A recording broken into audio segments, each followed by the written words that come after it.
Bismillahirrahmanirrahim. Assalamualaikum warahmatullahi wabarakatuh. Alhamdulillah. Alhamdulillahilladzi allafa baina qulubina fa asbahna bi ni'matihi ikhwana. Asyhadu an la ilaha illallah wahdahu la syarika lah wa asyhadu anna Muhammadan abduhu wa rasuluhu la nabiyya ba'da. Allahumma salli wa sallim wa barik ala nabiyyina al-karim Muhammad sallallahu alaihi wasallam wa ala alihi wa sahbihi wa man sara ala nahjihi ila yaumil qiyamah. Amma ba'd. Ma'asyiral muslimin, arasadakumullah. Alhamdulillah wa syukurillah. Allah Subhanahu wa taala telah mencurahkan kepada kita beragam kenikmatan sejak kita bangun tidur hingga hari ini sampai detik ini. Kenikmatan yang luar biasa yang mungkin tidak dirasakan atau tidak dialami oleh orang-orang lain. Satu aja kenikmatan. Kenikmatan melangkahkan kaki ke masjid. Itu kenikmatan yang luar biasa yang Allah berikan kepada kita semua. Dan kalau kita baca hadis-hadis Rasulullah SAW, maka kita dapatkan bahwa begitu besarnya karunia Allah yang Allah berikan kepada orang-orang yang melangkahkan kaki menuju masjid. Itu baru melangkahkan kaki saja. Ya, diampuni dosa, diangkat derajat. Ya. Kemudian nanti bumi yang kita pijak ini akan menjadi saksi bahwa kita berangkat ke masjid melaksanakan perintah Allah. Kalau ini kita lakukan dengan istiqomah, maka insya Allah dengannya kita akan masuk ke dalam surga Allah Subhanahu wa taala. Amin ya rabbal alamin. Ma'asyiral muslimin rahimakumullah.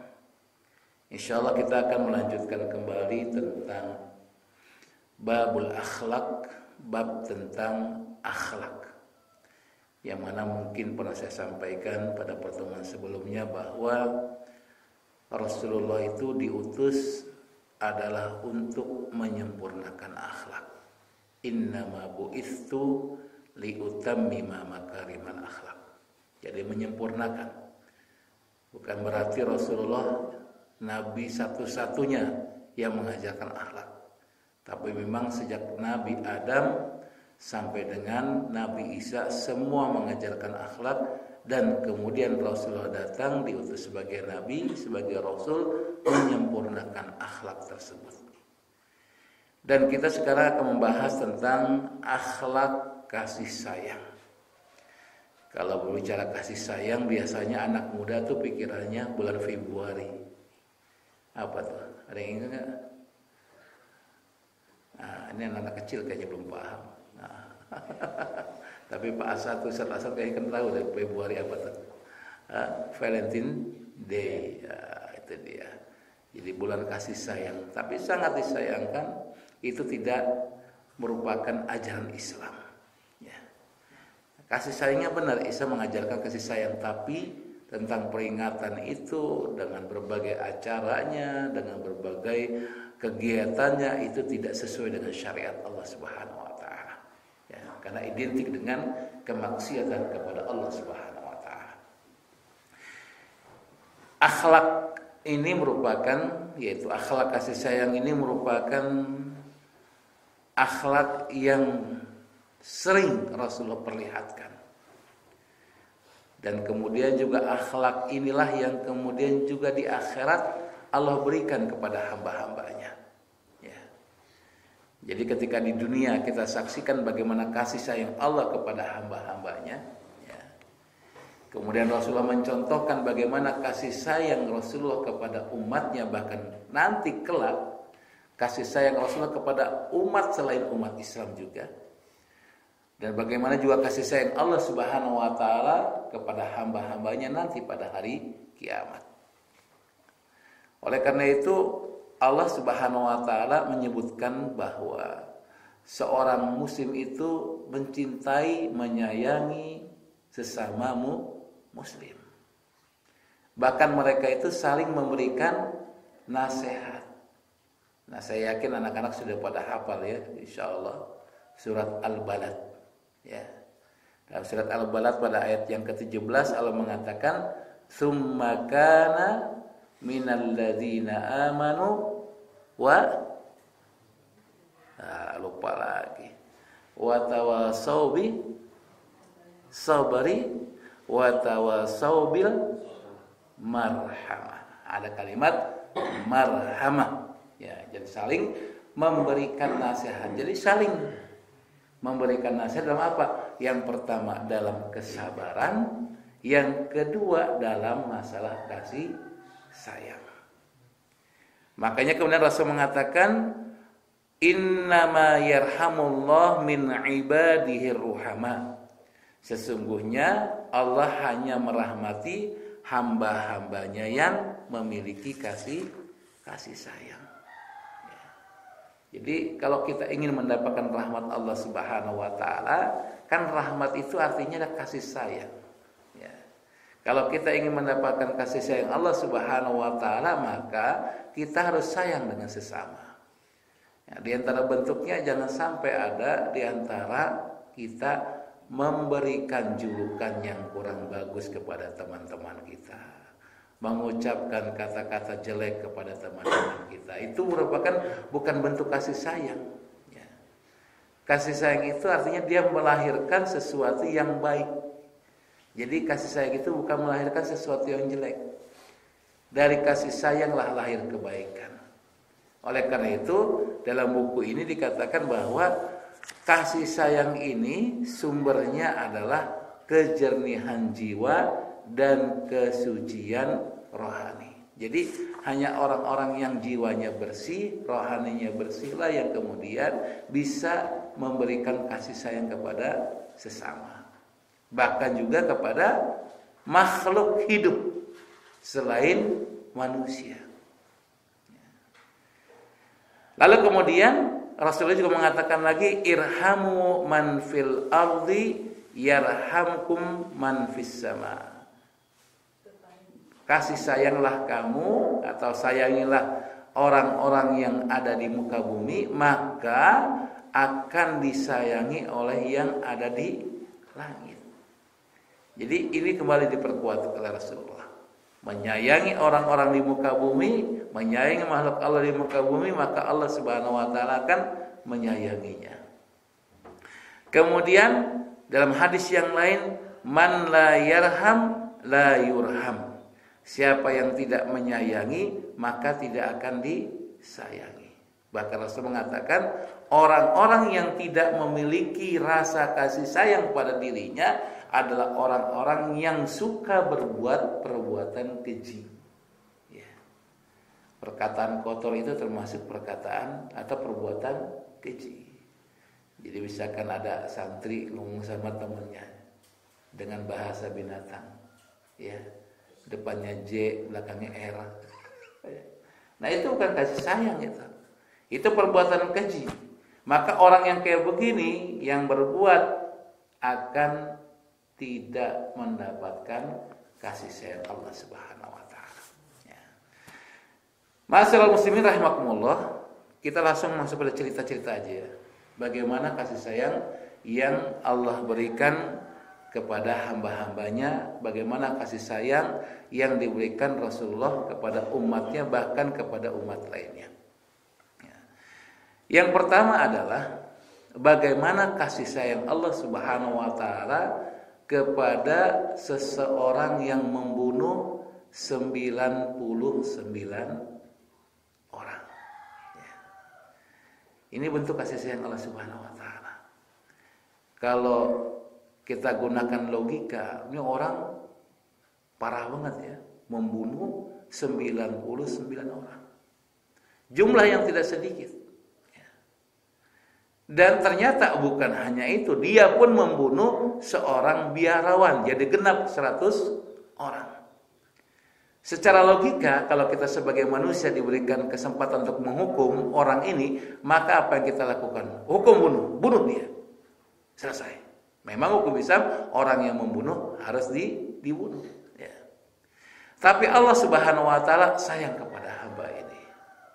Maka kemudian ditunjukilah jalan kebenaran, mendapatkan hidayah dengan cara melalui seorang ulama. Ya, makanya bedanya seorang ulama dengan seorang ahli ibadah itu baina sama wa sumur. Ya, antara langit dan sumur, jauh bedanya. Karena orang-orang ahli ibadah hanya beribadah kepada Allah, kadang-kadang ibadahnya pun dilakukan, ya maaf, belum luas wawasannya.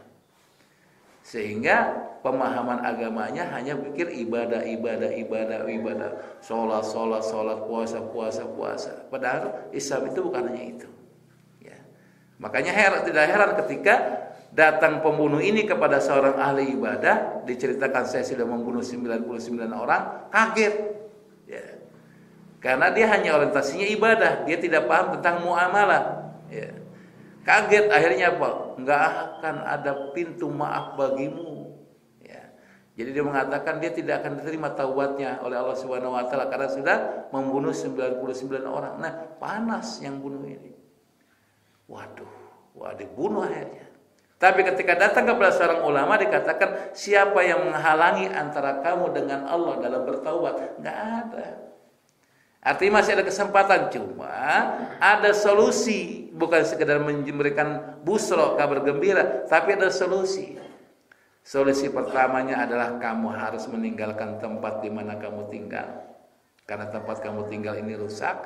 Kalau kamu tetap tinggal, cepat atau lambat kamu akan terpengaruh lagi dengan lingkungan ini. Yang kedua, kamu pindah ke lingkungan yang lebih baik, yang masyarakatnya beribadah kepada Allah Subhanahu Wa Taala. Maka ditunjukilah tempat tersebut, berangkatlah. Namun di tengah perjalanan kemudian Allah cabut nyawa hamba ini. Nah, terjadilah perbedaan di antara para malaikat karena turun dua malaikat, satu malaikat azab, satu malaikat rahmat. Ya.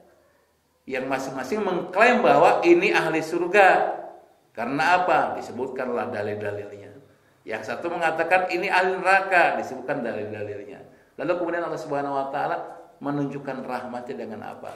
Allah perintahkan untuk mendekat ke daerah yang dituju. Wahai bumi, dekatkanlah. Dan satu riwayat dikatakan sejengkal. Jadi jaraknya hanya sejengkal. Lalu kemudian diutus malaikat yang selanjutnya mengatakan solusinya ukur jarak. Mana yang paling dekat maka silahkan dibawa. Ya. Kalau dekat dengan daerah yang masih ditinggalinya, silakan bawa malaikat azab. Tapi kalau lebih dekat kepada daerah yang ditujunya, maka silakan dibawa oleh malaikat rahmat. Ternyata lebih dekat sejengkal kepada daerah yang dituju. Padahal membunuh 100 orang belum pernah berbuat kebaikan. Ini kasih sayang Allah Subhanahu Wa Taala. Ini di dunia nih. Ya. Kalau Rasulullah, bagaimana rahmatnya Rasulullah? Disakiti oleh orang-orang Mekah. Sehingga ketika Rasulullah hijrah, Rasul mengatakan, kalau bukan karena penduduk Mekah ini mengusirku, aku tidak akan meninggalkannya. Karena apa? Rasul cinta sekali dengan kota Mekah. Karena ada apa? Ada Baitullah di situ. Masya Allah. Luar biasa. Kalau bukan karena penduduk yang mengusirku, aku nggak akan keluar. Tapi ketika datang Fatu Mekah, membebaskan kota Mekah, sebetulnya kalau kita nih ya, kita mengatakan ini kesempatan balas dendam. Mereka sudah menyakitiku, mereka sudah mengusirku. Tapi apa? Rasul mengatakan kalian merdeka, sebagaimana dikatakan Nabi Yusuf kepada saudara-saudaranya. Jadi begitu, dimaafkan semuanya. Ini bentuk kasih sayang Rasulullah kepada hamba-hambanya, kepada orang-orang yang ada di kota Mekah. Dan dengan itu mengantarkan kemudian penduduk Mekah semuanya masuk ke dalam Islam. Masya Allah. Ini kasih sayang Allah berikan ya di hati Rasulullah kepada orang-orang yang telah menyakiti dirinya. Kalau kita kadang-kadang nggak nerima, disakiti oleh orang lain tuh nggak bisa nerima, memaafkan tuh susah sekali. Apalagi menyayangi, memaafkan saja susah. Ya, karena menyayangi itu tingkatannya lebih tinggi daripada memaafkan. Karena ada orang yang memaafkan tapi susah untuk menyayangi orang itu lagi. Tetapi kalau ada orang memaafkan kemudian disayangi, luar biasa. Dan itulah Rasulullah.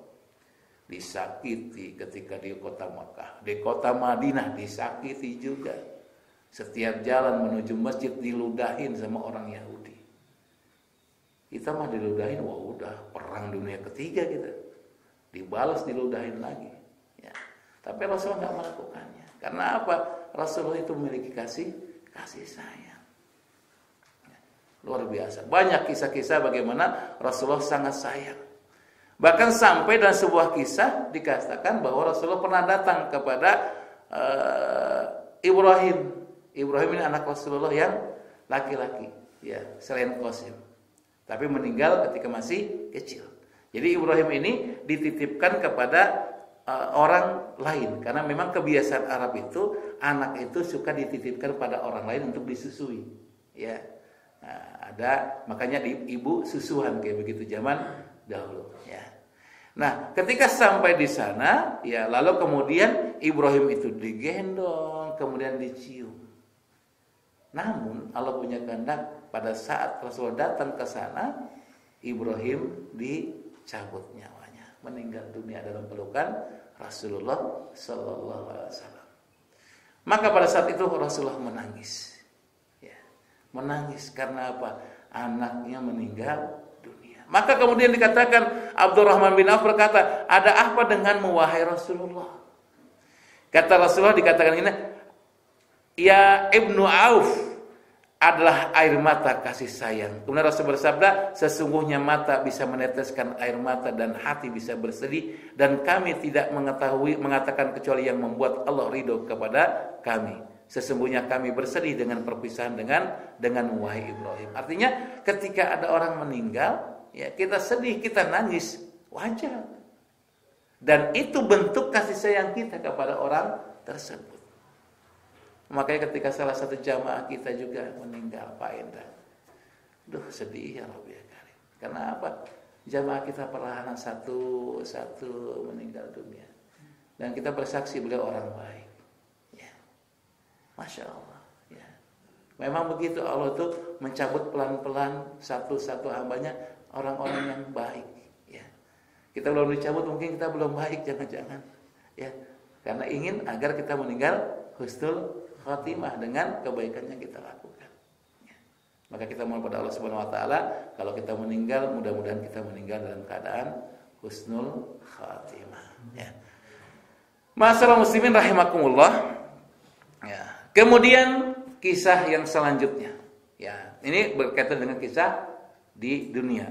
Mungkin adalah satu kisah lagi di dunia. Ada seorang sahabat, ya dia pernah diangkat sebagai imam. Nih perlu imam ya, ingat ya.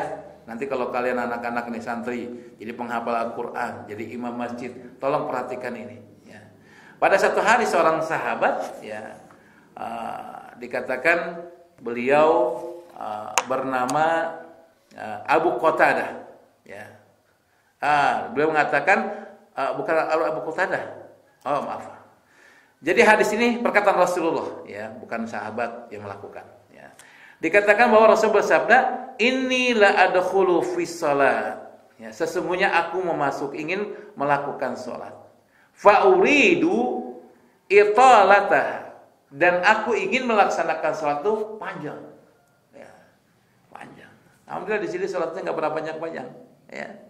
Ada yang sampai tabarok selesai, nggak ada kan? Nggak ada. Padahal tabarok itu pendek, ya. Kalau di Mesir itu, ya ada satu masjid dekat rumah saya dulu tuh, setiap hari Jumat itu surat yang dibaca tuh sajadah sampai kelar.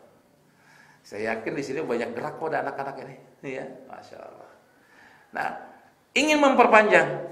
Lalu fa asma'u buka as-sabi. Lalu kemudian aku mendengar ada anak kecil nangis. Nah, maka kemudian kata Rasulullah, lalu kemudian aku memendekkan sholatku karena apa? Untuk menjaga perasaan ibunya yang ketika itu mendengar tangisan anaknya. Jadi kalau misalnya jadi imam ada dengar anak kecil nangis, maka udah pendekin. Yang tadinya niat baca surat Al-A'la langsung baca Qul. Ya. Pendekin karena apa? Itu kalau nangis orang tuanya nggak konsentrasi. Ya. Maka dipercepat. Dan ini bentuk kasih sayang yang ditunjukkan Rasulullah Sallallahu Alaihi Wasallam. Ya. Nah, ini kepada kita. Adapun ketika di akhirat ada dua kisah. Yang pertama kisah Rasulullah. Jadi ketika nanti di akhirat seluruh penduduk bumi dibangkitkan dari yang awal sampai dengan yang akhir, dibangkitkan. Lalu mereka berkumpul sesuai dengan masa hidupnya. Ada yang sehidup dengan masa Nabi Nuh, ada yang dengan Nabi Ibrahim dan selanjutnya. Mereka datang kepada nabi-nabi mereka. Meminta apa? Meminta tolong, meminta syafaat kepada nabinya. Datang ke nabi, misalkan disebutkan Nabi Musa. Mereka datang, wahai Musa, berilah syafaat kepada kami. Agar apa? Agar tidak diazab sama Allah Subhanahu wa taala. Agar bisa merasakan kenikmatan surgawi. Tapi Nabi Musa menolak karena apa? Karena kesalahan yang pernah dilakukan di muka bumi. Dalam surat Al-Qasas dikatakan kesalahannya apa? Membunuh tanpa sengaja. Pukul. Orang kafir dipukul, sekali pukul mati. Ya. Lalu bilang, pergilah pada nabi yang lain. Lalu dikisahkan juga tentang Nabi Ibrahim datang. Ternyata juga menolak untuk memberikan. Karena apa? Pernah berbohong. Nabi Ibrahim pernah berbohong. Tapi berbohongnya benar. Bagi kita itu nggak jadi masalah. Tapi bagi Nabi Ibrahim itu menjadi sesuatu yang beban bagi mereka. Ya. Mana kemana tuh anak-anak? Jadi beban. Ya. Jadi beban. Kenapa? Karena ketika beliau sedang berjalan, ketemu dengan seorang raja yang rajanya itu, kalau melihat ada wanita cantik milik suami orang lain, maka diambil. Kan istri Rasulullah, istri Ibrahim kan bareng sama beliau. Wah, lalu kata siapa ini? Wah, tidak disebutkan itu istrinya, disebutkan saudaranya. Nggak jadi diambil. Intinya datang ke seluruh nabi, tapi ternyata semua nabi menolak untuk memberikan syafaat kepada umatnya. Akhirnya ditunjukkan, pergilah pada Muhammad, kepada Rasulullah. Maka kemudian mereka datang kepada Rasulullah. Dan kemudian Rasulullah langsung menghadap kepada Allah, sujud memohon kepada Allah untuk memberikan syafaat kepada umat-umat sebelumnya.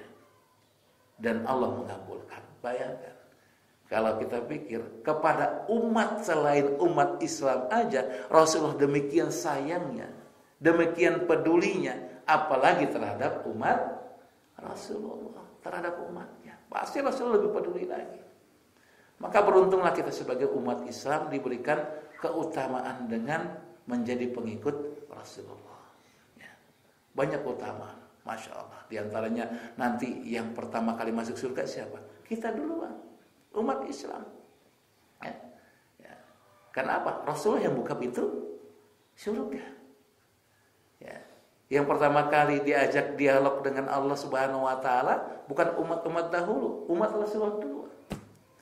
Dan banyak keutamaan yang diberikan oleh Allah kepada umat Rasulullah. Maka berbanggalah kita menjadi umatnya.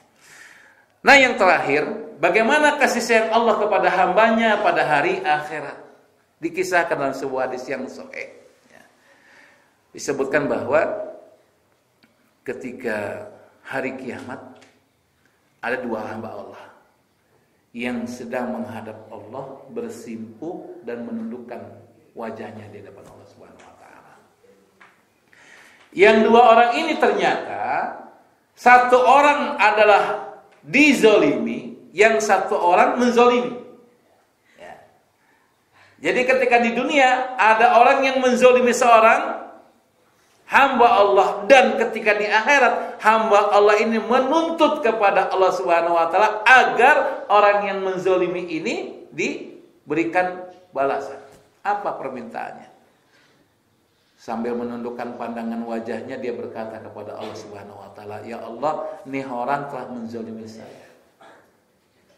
Maka kemudian permintaan hamba ini apa?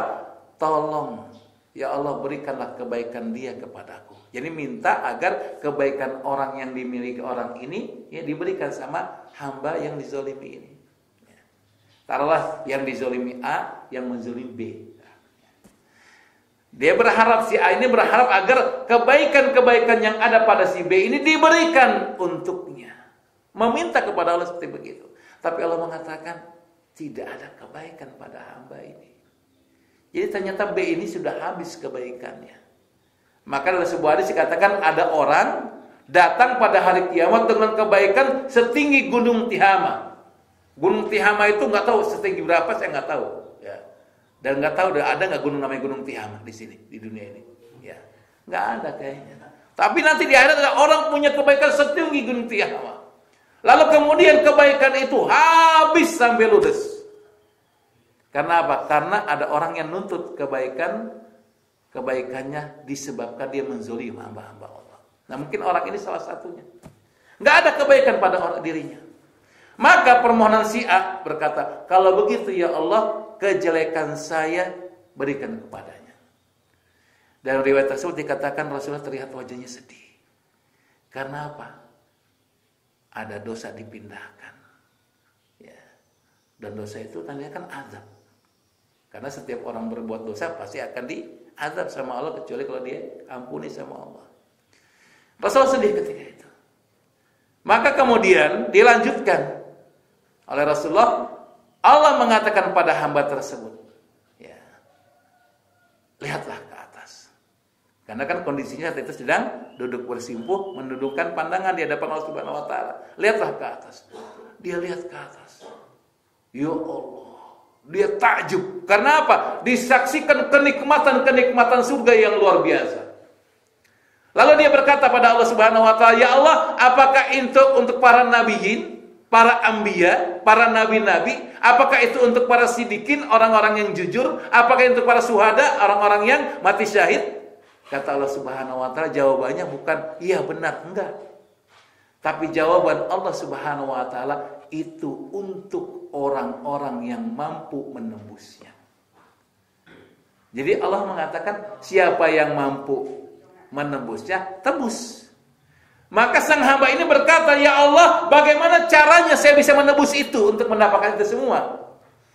Ternyata A ini ketika menyaksikan kenikmatan surga yang demikian luar biasanya, dia ingin meraihnya, ingin mendapatkannya. Caranya bagaimana ya Allah? Kata Allah, luar biasa. Ini kasih sayang Allah ya.